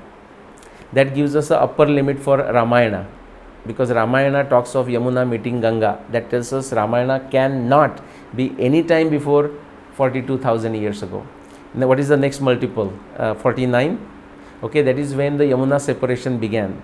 If you go before that, like a 55,000 years ago, we don't know for sure. We have a genetic data, something is happening. So this is a speculative. Genetic data is real. What is the historical event is speculative. Could this be the time of Parshurama, where Parshurama got rid of the miscreants 21 times and re-established the rule of dharma? Could be. I am not saying 55 is Parshurama, but it could be Parshurama. What is one before that, like a 63 or whatever, something like this? That we know as the time when again Abhijit or Vega was a pole star, again Agastya was a pole star, and somewhat speculative, but that could be the time of that Uttanapat, Swayambhu, Manu, and so on. And so this Manu definitely, shouldn't say definitely, very likely after Toba explosion. So with that 63,000 years, and then if you add 10,000 years, 72,000 BC is when Toba explosion happened, and essentially it wiped most of humanity in India. It survived, and then the recovery is the beginning of a Manu. So I took you to like what, 70,000 years. Wow. And possibly that's the time of Manu. So this significance of 7,000 years, I don't know if this is a coincidence that after Mahabharata and now 7,000 years, Ayodhya getting rejuvenated, it could be one of the reasons. Right. Pleasant coincidences which we can speak of. Yeah, I'm using that as a coincidence. I'm not trying to put some numerology, intricate mystery in that 7,000. I am actually using that as a mnemonics. So for example, that just helps people remember the multiplication of 7 and some key events, whether historical or geological, or At least that event has matched with that number. We can say that. yes. Okay, so this was on the geographical side, which we dated back. Yeah. Coming to the historical part, I think history also is a bit of covered in this. 36,000 Yes, years ago yes, we yes. did go. Yeah. So, but going more into the geographical side, Yeah. how vast has been the expanse of the geographical land? Like the scriptures which say Ramayana happened, Mahabharata happened. Now this is what we know has happened. Like in the previous interviews with one of the scholars, they mentioned the window through which we see history is very narrow. True. Like we don't know what has been missed. Like we see that, wow, this many things happened, but you never know what has missed so far. We know definitely for Mahabharata, we know definitely for Ramayana. Have there been any such incidences which have been happened and we don't know? Number one. And number two, how vast was the geographical expanse? Like, was it occupied till Indonesia to the eastern side, or it was the Central Asia also was involved in the Indian scenario? How was all these aspects involved in this? In Nyaya Darshan, there is a one sutra which says Pramana Tashyartha Pratipatte, which is to say we can only talk of those things which has a evidence, because things are proved using evidence. The next sutra, just next to that, 4.2.29, and the next sutra is 4.2.30. It says, very wonderful sutra, Pramana Anupapatya Upapattibhyam. The evidence that doesn't exist, it does not help us to prove anything, it does not help us to disprove anything. Okay, so those under that I will tell you. So if something has happened, we don't have a evidence, then there is no chance of we knowing it. Now some mixed things do happen. For example, in our ancient Indian text, something is mentioned and for which we may not find a corresponding physical evidence. That can happen. And the vice versa also happens. We find some significant evidence and we say, oh, what happened here? And we may not find a corresponding description in our text. Just take Toba explosion for a minute. What is Toba explosion? In Sumatra Island, there was the biggest volcanic eruption of last 100,000 years. The ash came out spouting thousands and thousands of kilometers. It completely covered India and outside India. You can see the evidence of that everywhere in India, east of it, west of it, under the ocean floors and everywhere. A question one may ask, is there a description of that event in our Indian text? I don't know. But there are some events that I have found which can be speculated that maybe they are referring to that. For example, in the Mahabharata Vana Parva, Markandeya Rishi is saying how the recreation of the world happened. and the destruction he is referring by saying, describing, and anyone can go and read that, Markandeya explaining the destruction and the recreation of the world. The destruction that he describes is through fire and ash and smoke and hot ash falling through the sky. Now, is this Toba? I don't know, but that's what we can find. Now, what are some of the instances that possibly we did not discuss? Just like we talked of LGM, have you heard of Younger Dryas? No. Okay. Younger Dryas is a period of about 1500 years which falls between the Ramayana and Mahabharata for Indian chronology. It's say from 9700, so that's what 11,000. Yeah, it's about 1500 years. So think of that 11,000 BC to about 9,700 BC, like that time period. And there was like in the Europe, like there is a that's how the European Ice Age or North American Ice Age came to an end. There are many theories what it destroyed it, but it was a very bad time for many cultures around the world, and they have these civilizational memories, but their memories are only civilizational, meaning, hey, we remember some time ago it happened. In India, that memory is encoded into Indian astronomy. There is something called Rohini Shakata Bhed. So one of the 27 nakshatra is a Rohini, Aldabran, in English, and it is the shape is like a V. Okay, the shape is like a V. That this star here at the center is that Rohini, and then there are two stars here and two stars here. If a certain planet, as it is going around, around in the ecliptic, if it goes inside, it says you can say that planet has, what you call, split the Shakata of a Rohini ka bhed kar diya, like this. And interestingly, the Indian evidence for that, India just says, Indian astronomy texts say that moon does it all the time, but the only other two planets who can possibly do, or who has done it, or who do it, is Saturn and Mars. Okay, now this is interesting that Surya Siddhanta says it, many other astronomy texts says it. In the recent times, especially after British became aware of it, because they found the importance, they understood the importance of Surya Siddhanta, now we are waking up. So when that happened, so they said, oh, come on, how come is this possible? British or Westerners denied it, they said this is not possible. But somebody, very recent times, when I say recent, 140 years ago, Shankar Balakrishna Dikshit, great astronomer, he did the calculations by hand, and he said if that ever happened, it would have happened before 5000 BC.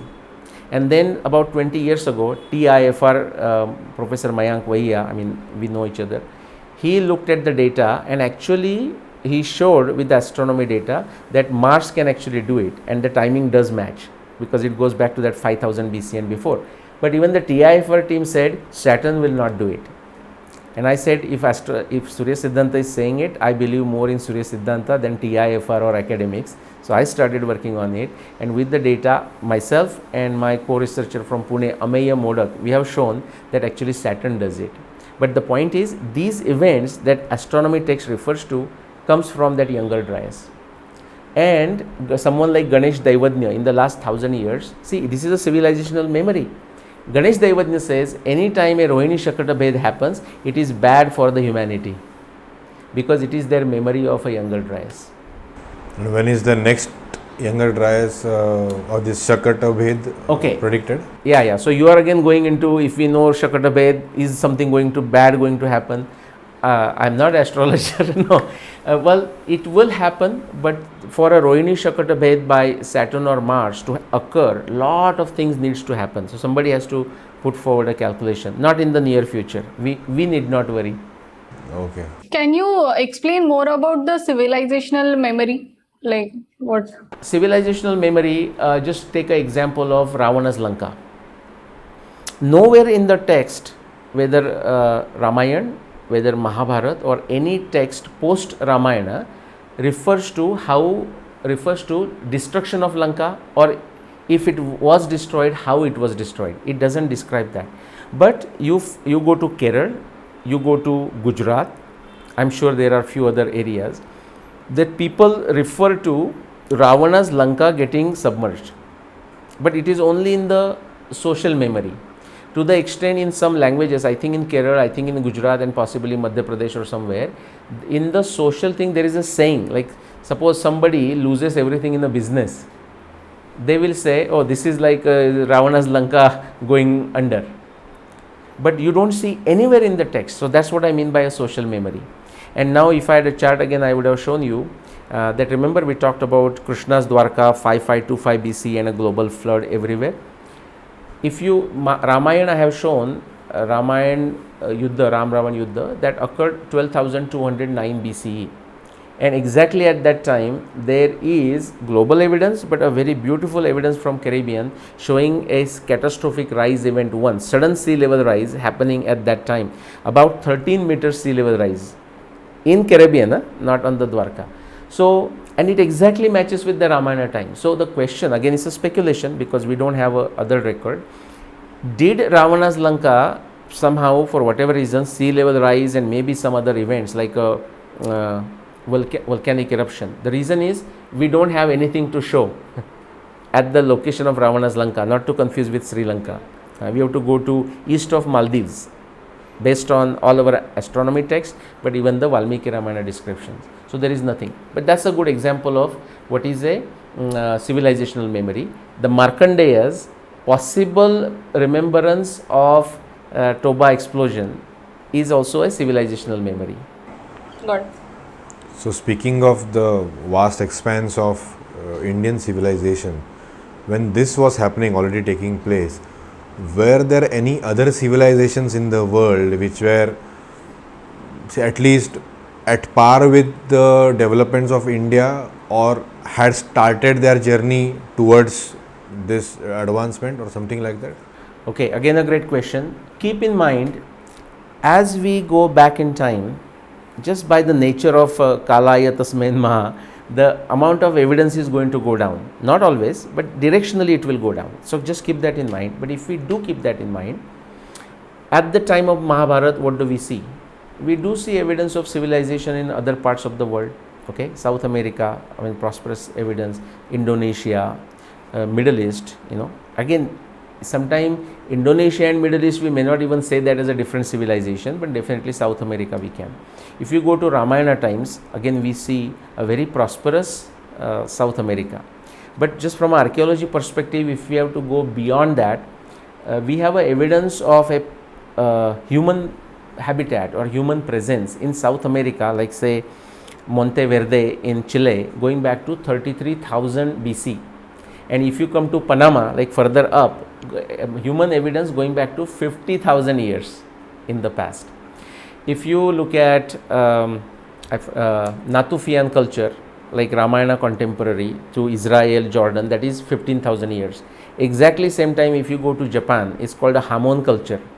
Okay, and Hamon culture also goes back to that 15,000. Now, a connection or a parallels of Hamon culture you find in Ecuador. Now those don't exactly, the archaeology evidence doesn't go back to 12,000, 15,000 years. I think it goes back to 5,000 or so. But you see the pottery and everything in Hamon culture exactly similar to what you find in Ecuador. They are called it Waldia or some Waldia pottery or something like this. So just to as a broadly, at least for last 15,000 years, you see human presence, human habitation, human civilization in other parts, contemporary to say Ramayana, contemporary to Mahabharata. Are there any specific references in Ramayana or Mahabharata to what currently is South America or any other places in the world? Yes, and I will combine that with the other question you had asked, which is to say geographically what did India know, right? If you go to Ramayana, actually as if like Mahabharata knows bit less, although it happened less, happened afterwards. If you go to Ramayana, there is a description of Sugriva describing to Vanara parties the geographical landscape.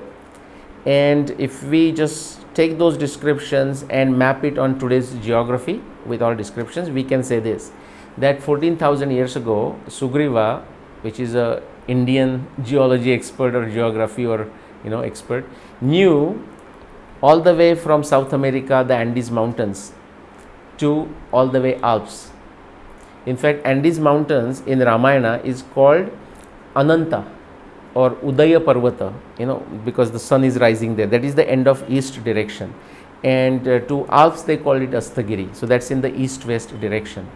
And that Ananta mountain, Ananta is basically Andes, and you can see the descriptions of that into Bhagavad Puran and so on. But lo and behold, something more fascinating. Actually, if you go to Andes, there are at least identified 4 peaks, and their designation comes from before Spaniards made it to South America. And do you know the names of those mountains, mountain peaks? Ananta, Ananta, Ananta, Ananta. No kidding. The Spaniards don't know how those names came into being, so they speculated, or they asked, mostly they speculated, because they couldn't find the source, so they said they must be coming from the local languages, which is Aymara or Quechua. So that's in the east-west direction. If you go in the northwest direction, 14,000 years ago the situation was such that actually you couldn't go to the Arctic Sea because there is this ice age taking place there. And lo and behold, Sugriva refers to it indirectly. He says to the party going in the north direction, go to Kailash mountain, go further, go to Uttarakuru. These are the words he used, Uttarakuru, Uttaramadra, which is the western part of China, Turkmenistan, Tajikistan, Kazakhstan, Kyrgyzstan. That's the area. Which is now Central Asia. 40 latitude, yeah, think of a 40 latitude as the upper limit. He says beyond that, beyond Uttarakuru, Uttaramadra, do not go. He knows the land. He talks of Arctic Sea. He uses Uttara Payasam Giri. Payasam Nidhi, forgive me, Uttara Payasam Nidhi. Payasa is like water, like payas we call liquid, something like this. But he says don't go there. First thing, it's impossible to go, but even if you go, you will never able to return. Why? There is a ice age going on. So he knows Arctic Sea, and all the way he describes it to Antarctica, including Antarctica. He calls it Yamapuri. And then he is also honest enough to say that beyond Alps to the west and beyond Andes to the east, he says, I don't know anything. So now that we're discussing Ramayana, there's one specific question that comes to my mind is when people talk about Darwin's theory of evolution and they relate it to Dashavatar. What is your take on that? Okay, let's look at the Darwin's theory to begin with. Until Darwin's theory came into being, which is about 150, 200 years ago, for the West, history meant Bible. There were very few other attempts, like Herodotus writing history of the world, but what was that? I mean, he is talking of Rome, he is talking of Greece, and across the Mediterranean he is talking of Egypt. So whatever the world he knew, he is calling history of the world. Okay, I mean, not to undermine that, it was a decent effort, but other than that, it was a Bible. And so Bible had restricted themselves, and that's why there was a resistance to Darwin's theory, because the whole dirt archaeology came after Darwin.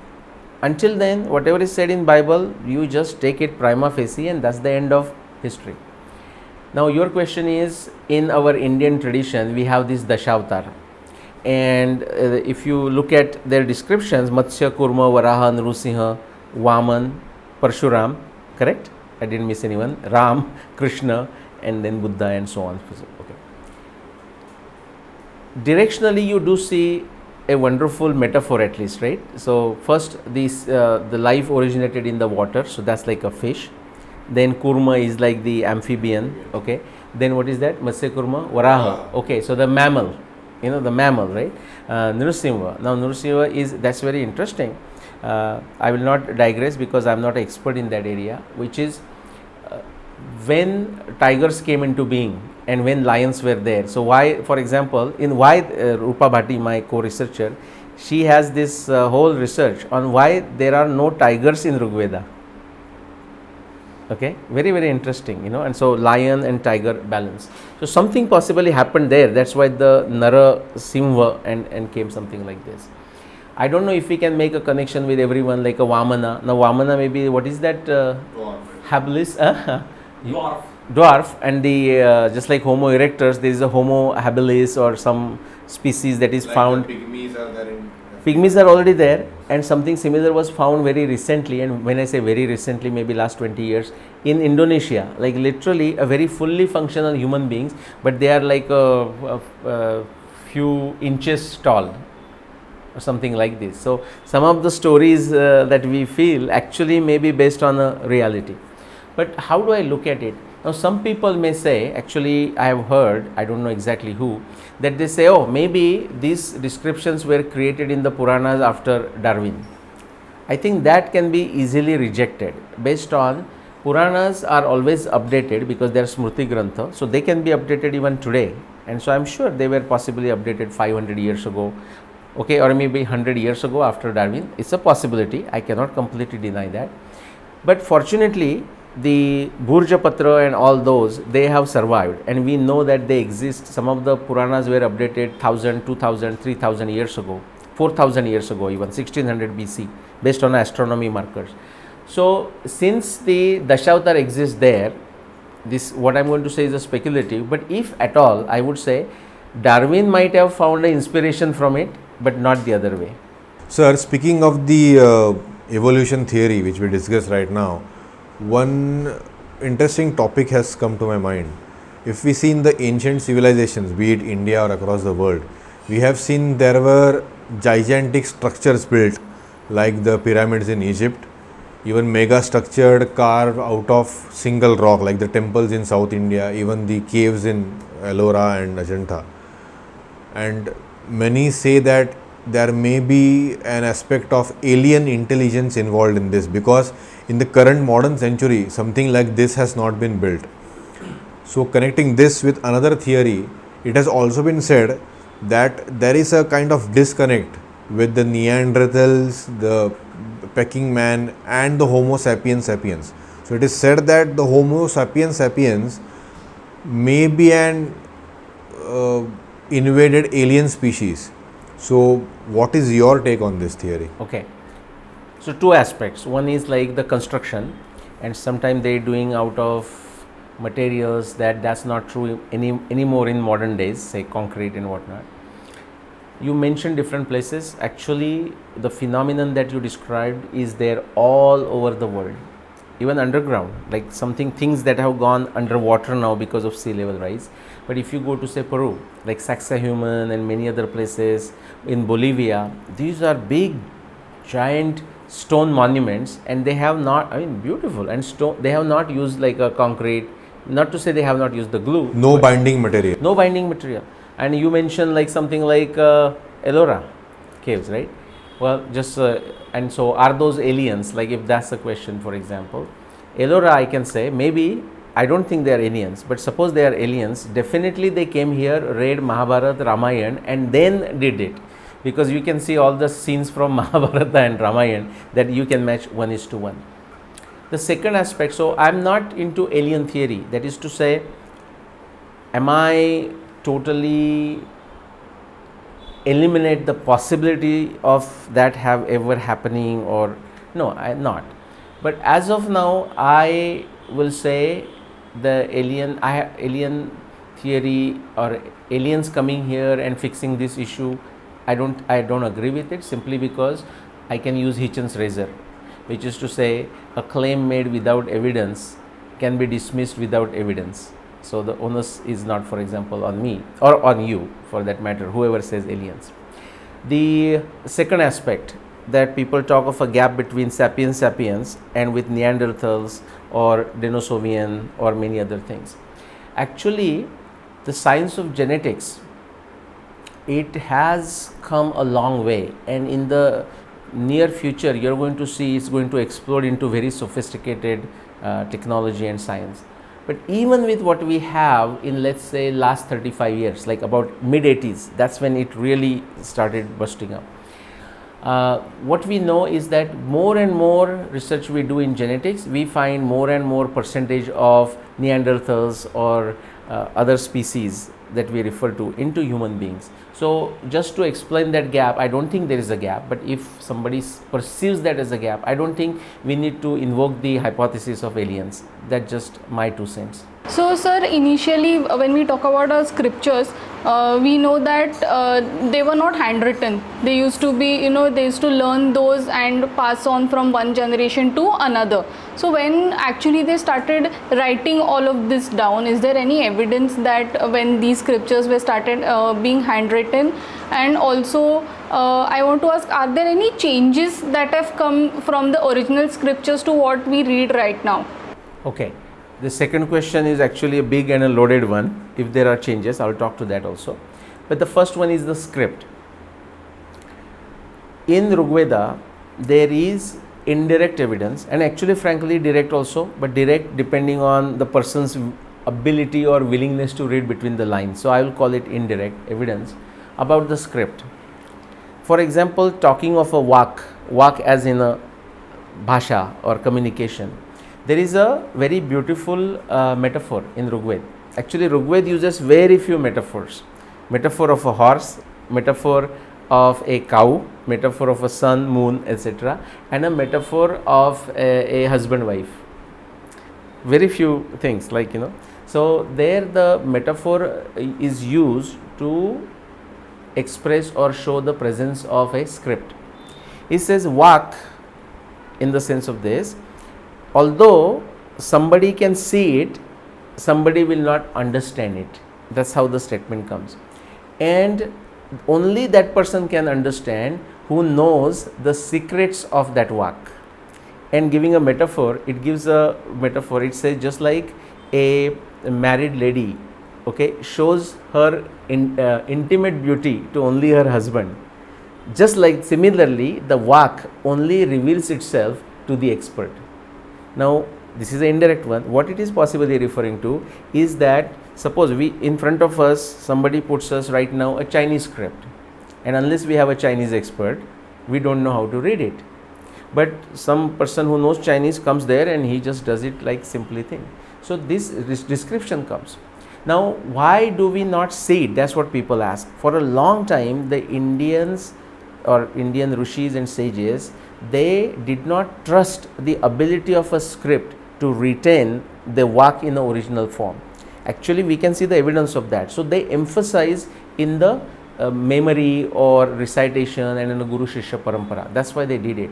But that's not to say that the written script did not exist. Now, if you come to Mahabharata, there is a lik, as in like a scribe, meaning literally scratch and, you know, into the stone or into some leaf or something. So Mahabharata has that word. So definitely it exists. Many of the Vedas like Atharva Veda or some other Vedas also have some reference to that. But forget that, Rig Veda. So now how old it is? We have to go back to how old is that particular sukta or a rucha from Rig Veda. Unfortunately, all we can say right now is definitely older than 21,000 years. But as to the exact dating, that's not possible. And what was the second aspect? Oh yeah, have they changed? When we talk of a changing, we talk of different types of errors, but also somebody inserting something. So I'll talk of the errors first. Because at least for Rig Vedic tradition, it was an oral tradition, it didn't change. Even the Western Indologists accept. Now, just because they accept doesn't mean much, but those who are otherwise talking all kinds of nonsense, even those guys accept that Rig Veda has come to us like a tape record, meaning not even a change of syllable, something like this, because they have seen the methods, how these things are remembered. So they may be preserved. But once you start writing or even otherwise, what happens is that the changes come into being.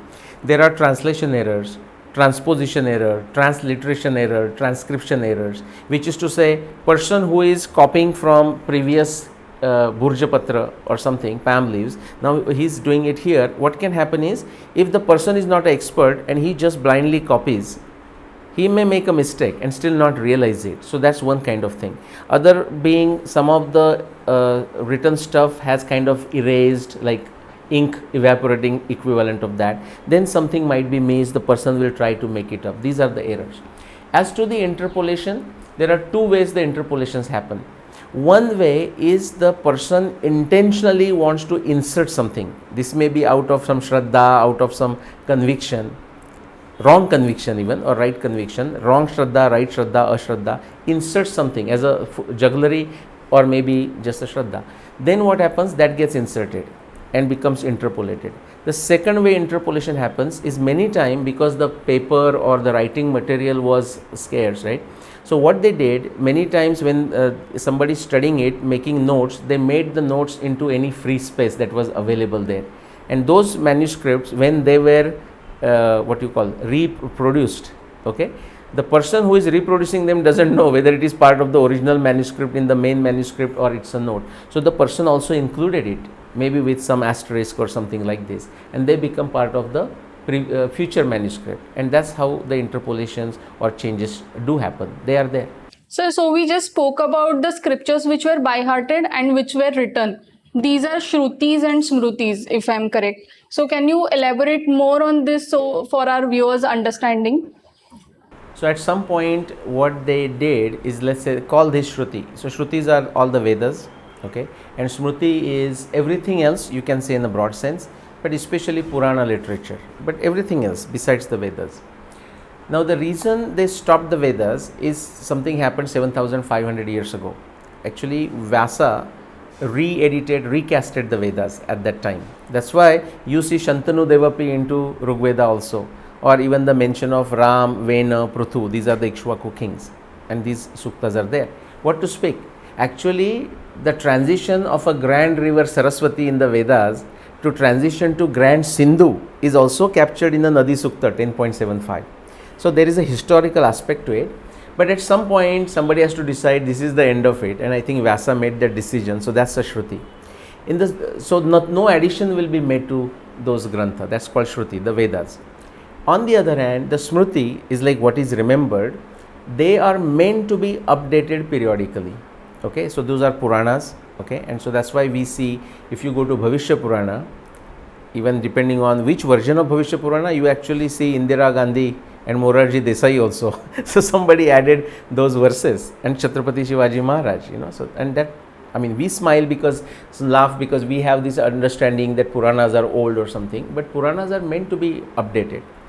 And this process actually allowed us to preserve the integrity of the old text, but also allows us to establish the continuity with the Smriti literature. And likes of Ramayana or Mahabharata, they are also called Pancham Veda, which is what? When people found that it is not easy to understand the message of Rigveda, I think that's where we started, what the Rigveda has to give. Then Ityasa and Ramayana, I mean not Ityasa, both Ityasa, Ramayana and Mahabharata came into being in the sense it attained some importance. There may be many other Ityasa. For example, we see so much about Agastya in all three. We hear so much of Mandata in Ramayana. So I'm sure they were Ityasas. Either they are lost, or maybe Mandata or Agastya did not find their Valmiki or Vyasa, and therefore we don't have something like Ramayana Mahabharata. So which is why these literatures are preserved as well. These literatures are preserved, but let's not discount the most critical factor, which frankly again does not exist anywhere else in the world, is our wisdom tradition, that is Guru Shishya Parampara. So from one generation to other, with these scriptures were taught, and till now we know about them. Correct. And see, if you take some of these texts, Ramayana, Mahabharata, but even some other things like Atharva Veda portions, say Atharva Shirsha. So after we say Atharva Shirsha, what does it say? Or even simple stotra, like a Ganesha stotra, Ashtabhya Brahmanayasya Likhittvaya Samarpayat. Write it and give it to 8 Brahmanas, okay, or get the Brahmanas to write it and give it as a dana. That is how it was preserved. Same thing with Mahabharata or Ramayana. Mahabharata, it was said that, hey, some people studied Mahabharata by analytically studying it. Others have it the whole thing by heart. Some people did a particular parva by heart, and then they taught it to their disciples, to the Shishya. So this was the Guru Shishya, this was preserved both through disciplic succession and a genetic succession. And the both were called by the same Guru Parampara. So somebody's Shishya, Vasishta's Shishya could be called Vasishta, and Vasishta's son could be also called Vasishta. That's why we have many Vasishta, many Vishwamitra, many Valmikis. Also, I would like to ask, now that we've discussed so much about the past and we've spoke about the evidences, but how are all of these literatures relevant in today's times? So exactly why should we know about Ramayana and why should we know about Mahabharata? Like, you can just say these are certain virtues that you should practice in day-to-day life, and it will be better, but why exactly would you say that we should know these scriptures and the further generations should be updated about these? Okay, So first, the definition of a itihasa, specifically for Ramayana and Mahabharata, what does it say? It is a guidebook. So guidebook is meant for what? Guidebook is meant for the future. Okay. So what does it say? Dharmartha kama mokshanam upadesham samanvitam. That upadesham is the guidebook. Okay. It's meant to be a guidebook for achieving dharma, artha, kama, moksha, the prosperity. Okay. The sanyam, balancing, the ultimate good. Okay. And all the necessities of life and so on. Dharmartha kama mokshanam upadesham samanvitam. Purva vruttam kathayuktam itihasam prachakshate. Purva vruttam, a historical event is taken. It is narrated in a katha form, and that is called itihasa. There is a saying, and I experience it many times, and I don't mean to even refer to itihasa or the ancient Indian text, even the modern text. Sometime I will feel like in my research, I have found something fascinating. Found in the sense I invented it. I will feel like, oh, I have created something. And then I will discuss with someone, and many times somebody says, oh, so and so has written this, 17th century, 18th century. So there is a saying, he says, if you think you have been very innovative or invented something new, read old books. And I would say that very much applies to this. Mahabharata has a definition that everything that is out there is in the Mahabharata, and whatever is in Mahabharata, you will not find anything outside of it outside, or you will find it rarely. The word used is a very scientific, kvachit. Sometimes you will find, but very rarely that will happen. So what is the benefit? These texts, especially Itihasa, Ramayana, Mahabharata, they have written, I call this encyclopedia of case studies on everything that is required for dharma, artha, kama, moksha. You are a medical doctor, so you did the case studies when you were studying. If you are in a law, you look at the case studies, how the cases were fought and how they were concluded. If you are in the business school, these days if you are doing MBA, essentially it is like studying 50 to 100 case studies. What is the benefit? You actually have a real story. We know what the outcome of those stories was. Everything may not be told to us. In the case study, they don't tell you everything. Otherwise, what is the use of your brain? And they want to see how you study, and through how you think, and through that you study. That is so if you think this is a new invention, it's not.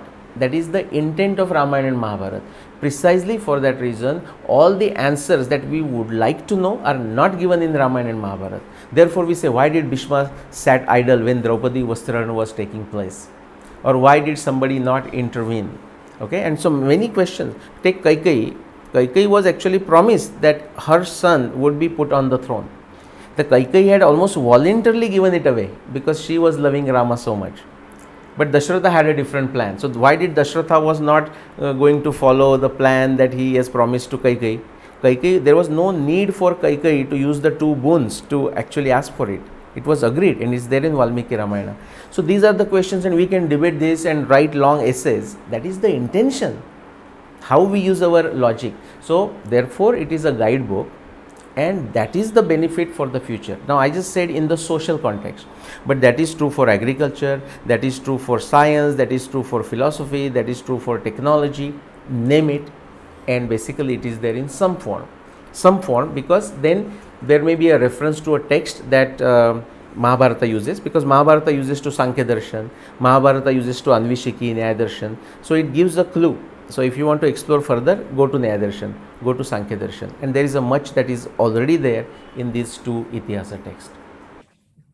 So also there's a famous quote that history repeats itself, and there might be certain instances and we might know the answers better, or we might speculate that what might come in the future. Yeah. A simple, a very lighter example of that is precisely because if somebody is aware of say Ramayana or Mahabharata, and then you watch something like Game of Thrones. I don't know if you have watched those. I don't mean just Game of Thrones, but something like this. When that was happening, and when many people were totally thrilled what's going to happen next, I will tell you, my wife and myself, when we are watching it, we could tell what's going to come next. Because knowing the Itihasa, and history repeats in some sense. Even history repeating in human imagination when they are making something like this. So considering Indian civilization as a grand book of Itihasa, what are such specific developments which are worthy of mention even today? You mean something that is mentioned in Itihasa and that's something we can use for the future? Yes. Okay. So take example of test tube baby. Okay. Now, because people will say, many times the claim is made that once science comes up with something, you guys start shouting, that hey, that is there in the Ramayana, Mahabharata, Rigveda or something. But test tube baby is a very recent thing, like the cloning, whether with the animals, human beings, whatever they are testing. But if you look at Mahabharata, what is it? And not just Kauravas and Pandavas. So in case of Kauravas, okay, it is some mysterious thing, not so much a test tube baby. But come to, sorry, did I say Pandavas? Yeah, Pandavas, correct. In Kauravas, like what happened? The story says the Gandhari was pregnant, but she was not delivering the baby. Finally, Vyasa or somebody intervenes and says, oh, we need to find a different solution. Vyasa takes that Garbha, splits it into 100 or 102 parts in a gutter that we can call test tubes or something, provides the proper nutrition. For ordinary language, it says Grita, because that's what ordinary people will understand. And after some time, they were born into that 102 kids. But is that the only one? No. Drona and Droni.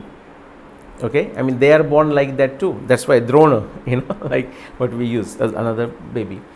Draupadi and Drishtadyumna have come out of a yajna. What does that mean?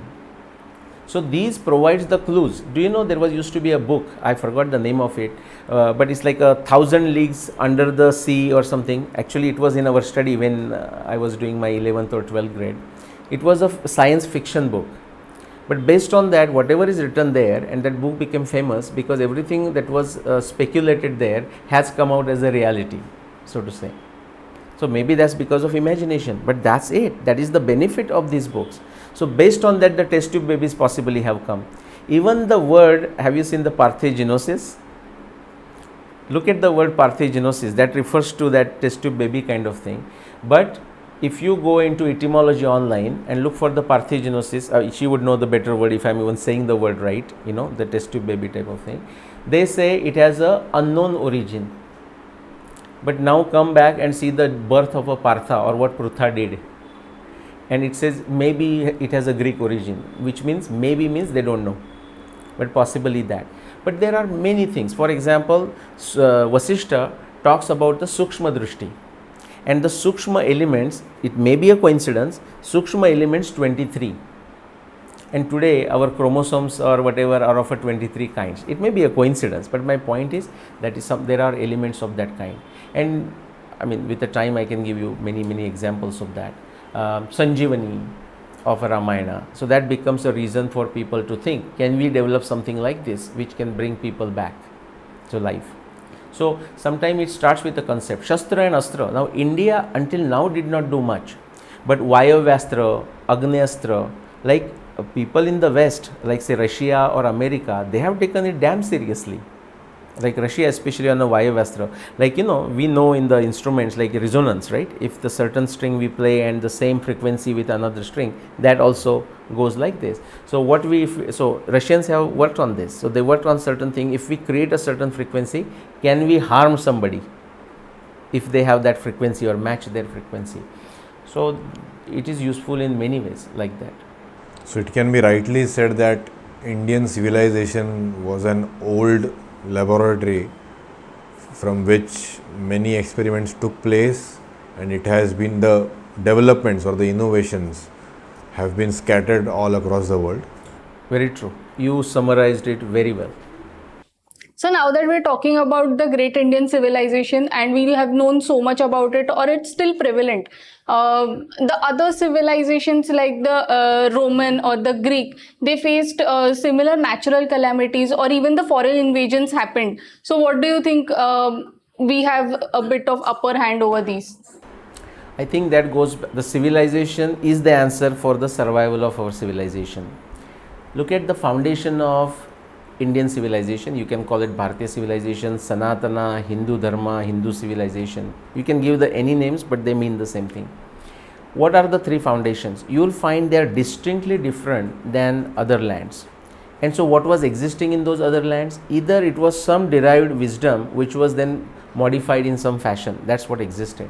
On the other hand, in the Indian context, if you look at the foundations of Dharma or foundations of our civilization, They were not into some narrow-minded religiosity or narrow-minded dogma. In fact, it was opposite of that. I would say the three foundations. One is freedom of thought, vichar swatantrya, because you cannot get to the truth or the reality unless you have a freedom of thought. The second one is a absolute conviction or conviction into absolute moral standards, moral values, you can say values, which is what? Ahimsa, satyam, asteya, akama, akrodha, lobha, bhuta priya hitehacha, basically a well-being of everybody in the mind. So that's the second one. And third one is like a achar saishnuta, endurance in conduct. That is the karma philosophy. Like if you want to die, die fighting rather than surrendering. So when you look at this, you found therefore there was this vichar swatantra, therefore there was this vibrant Guru Shishya parampara. The Shishya, therefore we have a saying, Guru Shishya Parajayat. It was not an idle, just dogmatically repeat what the Guru said. Actually, many times we have many examples, I will not go into that, but Yajnavalkya and Vaishampayan and many others, Shankaracharya, that the Shishya improvised over the Guru. So there was a vibrant tradition which was not necessarily there in other places. So they had lost connection with the philosophy that they were using. Second, endurance in conduct, meaning sometime out of fear we may not speak the truth, but at a basic level we always accepted that eventually the truth triumphs, satyameva jayate, which means now if we have to preserve it, do what? Endurance in conduct. And therefore we have great people coming out as a Rajarshi line but also Brahmarshi line. So the great sages like Shankaracharya came when that was required, or the establishment of Vijayanagar Empire, the Harihar, and those sages came. You also have these big great warriors like Rana Pratap and Chhatrapati Shivaji Maharaj and many others, and Peshwas. When needed they came, and because they have this conviction, of course the conviction into the eternal living, this is a leela in some fashion, we are going to take birth again, so where is the worry about dying, in the endurance of conduct. I think these factors, and there may be many other factors, but just as a simple example, these foundations played a unique role that is so unique to India, which is not the case when you think of Egypt and Iraq and all the, not just the Islamic invasion, but think of a Europe, the different pagan groups, they were also wiped out by Christianity, very offensive or very aggressive Christianity with a sword in the hand, that was done there. So same thing applied here, but they were stopped, and many times and successfully. Sir, so for our viewers specifically, what tips and tricks do you have for people who are really interested into history or astronomy or knowing more about the subject? What do you suggest, that where do we start from? I would say not only for those who are interested in subjects similar to what we just discussed, but I would say frankly any area, if somebody wants to do original research and make progress, the few tips I am going to mention, they are the same. First is infinite curiosity, and there is no point asking how do I develop infinite curiosity, just go for it. I mean, there is no special course on that. You have to have it. I mean, either you come with it or you build on your own.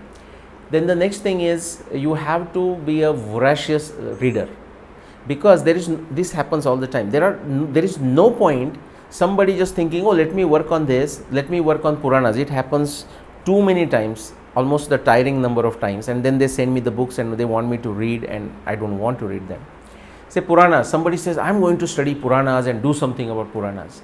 Great. But before somebody does that, the person has to go and read almost everything that has been done on the Puranas by others to figure out what they have done and learn from their successes and learn from their errors or mistakes.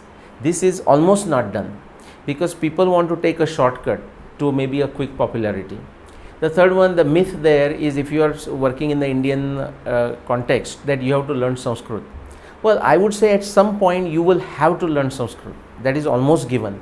But I don't think that is the first step, because learning Sanskrit will sometime demoralize you so much that that's the end of your whole project. So find an area, decide what you want to study, do the review study, read everything that has been done on it, truly find the problem, and then Nyaya Darshana can tell you how to find a true problem. There is a concept called Shakya Prapti. Many times people get some idea, and many times they give it to me and say, Nilesh, you work on it. And I says, no, I will not work on this thing, because that's not a path to success. So if somebody has an idea, that person individually must work on it. There is no idea thinking that you have come up with a great idea and suggest it to someone. So simple solution I give, these are all true, but there is a element of a Shraddha that is required. Without Shraddha, the endurance in conduct will not come, And how do you develop that? Over time, I have found a simple way, or I have come to a simple suggestion, which is start reading Bhagavad Gita. Again, it doesn't matter which one, but read multiple ones. That should be almost your sadhana, no matter what you are doing. That gives you a conviction, that gives you that Shraddha that is required. That's how at least it worked for me. Because there are things, when you start working on, there is no guarantee of success whatsoever, and that's actually a reality. Because there are many things that I started working on, and I did not ended up in a success. I don't talk about it. We don't talk about it because there is nothing to talk about it. We only talk about it that I succeeded. So my point is, you don't put all eggs in one basket. That's one. Start looking at multiple areas. Bhagavad Gita, again, why read Bhagavad Gita? All that I am saying, that advice is there in Bhagavad Gita. For example, Adhishtanam tatha karta karanam cha pruthak vidam vividhascha pruthak cheshta daivam chevatra panchamam. Do the vividha cheshta. Do focus on different areas, you may succeed in some of them. And don't forget Daivam Chaivatra Panchamam. All the forces have to come to help you. And that comes with the Shraddha, that comes with the blessings from the top, and that comes from the study of Bhagavad Gita. It may sound simple, those who has not done it, but that is my experience, that is my conviction. It's not my faith, it's not my Shraddha, it is my experience that reading of a Bhagavad Gita provides all the necessary ingredients like a Shraddha, Virya, Smriti, Samadhi, Prajna to reach your destination. Thank you so much, sir, for giving such great information to us. Me and Rohan, we both had a great time learning so much from you. Friends, I feel Nilesh sir is such a great fusion of history, geography, astronomy and science. So he's authored 3 books as well, which we've mentioned in the description box. And for knowing more and sharing such great more content with us, having more such good episodes, stay tuned with Raashtra Sevak. Thank you.